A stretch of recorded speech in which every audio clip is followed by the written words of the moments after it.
Assalamualaikum warahmatullahi wabarakatuh. Ketemu lagi dengan kami di Liputan Risalah. Di belakang saya ini adalah salah satu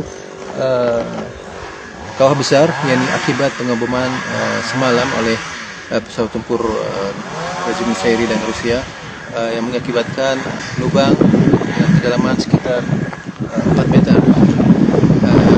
Tidak hanya di satu area bom, namun juga roket jatuh di beberapa tempat termasuk wilayah ini. Saya akan mencoba turun ke dalam kawah ini untuk menunjukkan seberapa dalam kedalamannya.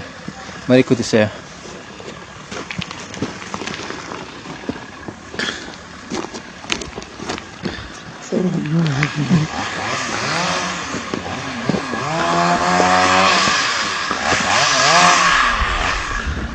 Ini merupakan dampak dari pengeboman yang besar oleh pesawat tempur.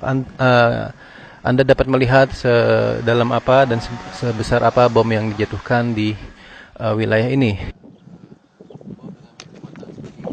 Assalamualaikum, كيف حالك؟ اهلا اهلا كيف بسألك مثلا الضرب هون يعني كيف كان صار؟ والله يا شيخ كنا نايمين الساعة 3 الا ربع، طلعت طيارة ضربت أول ضربة صاروخ، ردت رجعت ضربة الثانية، العيال فزت وقامت بهالليل وبلشت ترقي، ردت رجعت ضربت 6 مرات بالمحل، ساحة كبيرة وضربت فيها، غماقة الحفرة أكثر من 3 أمتار و4 أمتار الغماقة.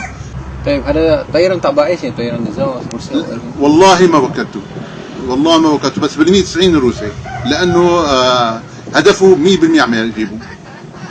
روسي ما هو سوري. شايف شنو؟ وعلى بيقولوا في وقف اطلاق النار، لا في وقف اطلاق النار ولا في اطلاق النار، كله كذب وكذب وضحك على بدي الشعب المصري بدي.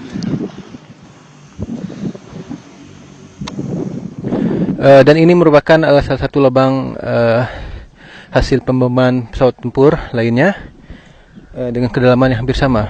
Saya akan tunjukkan kepada Anda sebagai sedalam apa akibat bom yang sangat besar ini.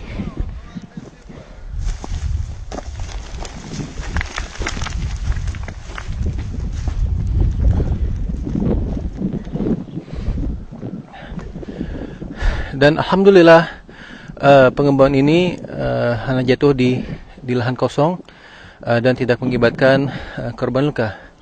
Anda dapat bayangkan jika bom dengan berkekuatan seperti ini jatuh di tengah-tengah kota ataupun di atas sebuah bangunan. Abu Aisyah, koresponden Risalah melaporkan dari Suriah.